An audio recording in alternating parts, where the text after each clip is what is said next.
আজ হলো রামনবমী, তাই আমাদের আচুরির রাজাপাড়ায় দুর্গা মন্দিরের সামনেই বজরংবলী মন্দিরে হবে আজ পুজো। আর সেই জন্য আমাদের পাড়ার সবাই গেছে বোলপুকুর মঙ্গল ঘট আনার জন্য। তারপর কিছুক্ষণ পরে দেখো সবাই চলে এসছে মঙ্গল ঘট নিয়ে। আর জানো তো আমাদের আচুরি গ্রামে আরও একটা জায়গায় পুজো হচ্ছে, আর সেখান থেকেও গেছিল মঙ্গল ঘট আনতে। আর জানো তো অন্য বছর আমিও যাই মঙ্গল ঘট আনতে, কিন্তু এই বছর আমার একটু অসুবিধা আছে, সেই জন্য আমি গেলাম না। তারপর দেখো আকাশ এই বজরংবলীর ঝান্ডাগুলো নিয়ে একটু ভিডিও বানালো। আর তারপর ছিল এটা বন্যা, তারপর ছিল এটা আদ্রিজা, আর এটা হলো আমাদের ছোট্ট ধৃতি।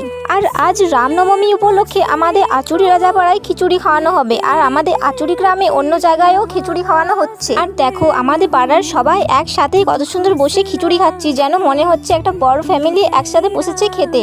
তারপর প্রথমে ছিল খিচুড়ি, আলুর দম, চাটনি আর বোঁদে। এবার আমি খিচুড়ি খেয়ে বাড়ি যাই। এখনকার মতো টাটা।